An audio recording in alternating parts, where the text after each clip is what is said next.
Hi everyone, we're Group 4, and our topic is decolonization.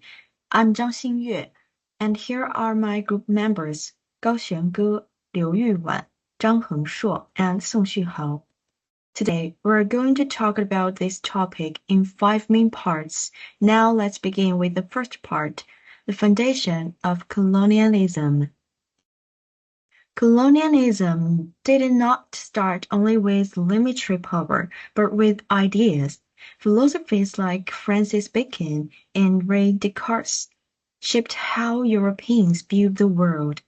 Bacon believed knowledge is power and saw man and nature as separate, arguing that humans should conquer nature.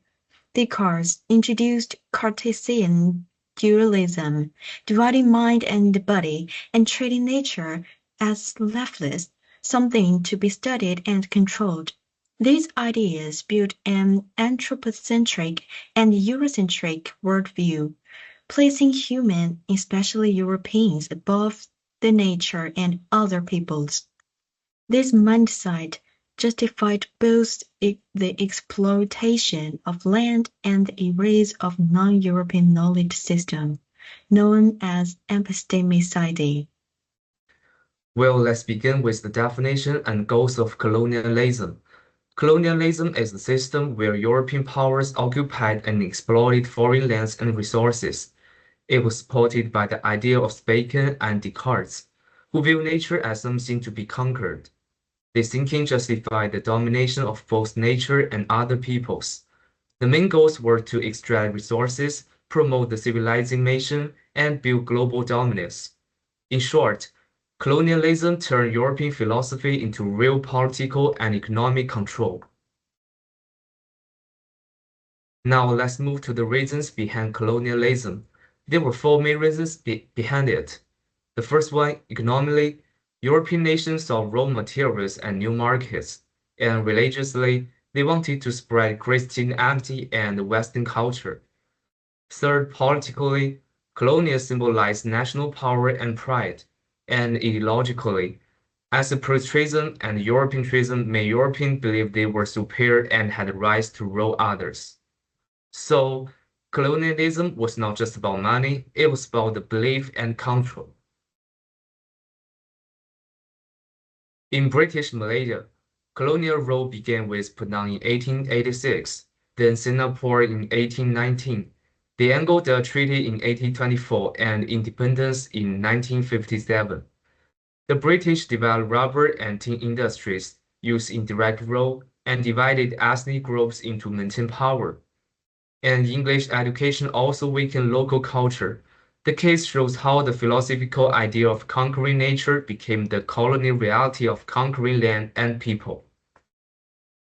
Hello everyone, please look at the map of global colonies from 1800. On the map, Europe is at the center, with colonial territories expanding outwards, a diagram of power structures. As Edward Said pointed out in Orientalism, the West through maps, writing, and art portrayed the non-Western world as backward other.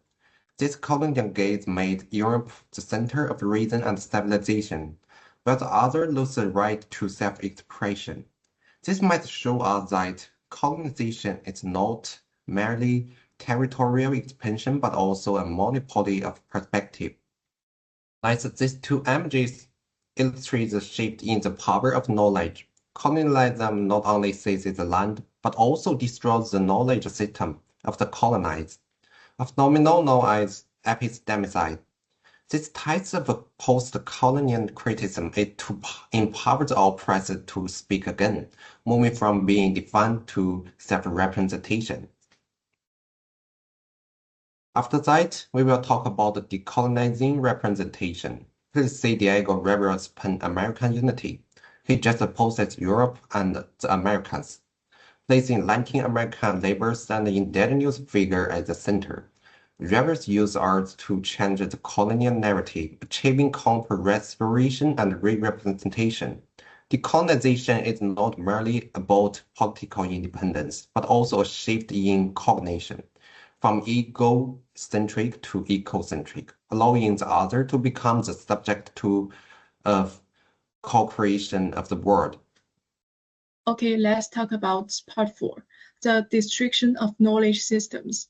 First, we need to understand the concept of the extinction of knowledge system, which means that the colonizers not only physically eliminated the indigenous people, but also systematically destroyed their knowledge, culture, and cognitive systems. Here are 4 examples of disappearance of knowledge systems.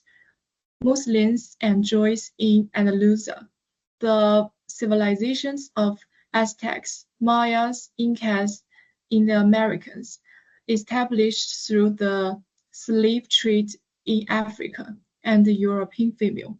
In conclusion, colonization and hegemony not only plundered land and lives, but also systematically destroyed the indigenous knowledge of Andalusia, the Americans, Africa, and suppressed the intelligence of European female. Now let's talk about beyond colonial thinking and decolonization's path towards ecological interests.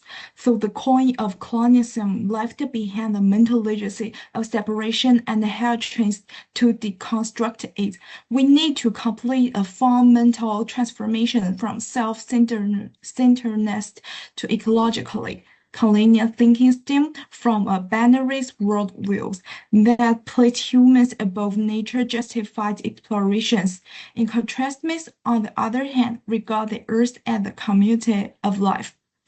So, in practice, we need to reshape the identify to define by colonizations, revive our native ecological wisdom, and transform from the predators to strays on the earth. Decolonization is an ideological revolution. Let's learn to be the stewards of the earth rather than its masters. It's not only the way out of ecological crisis, but also the inevitable path to achieve true liberation. So, in concluding, decolonization requires us to abandon the colonialist logical human above nature and a true paradigm shift from ecolocentrism to ecolocalism. Only by reviewing logical wisdom and becoming the steward on the earth can we achieve this liberation of thoughts and move to a true ecological harmony.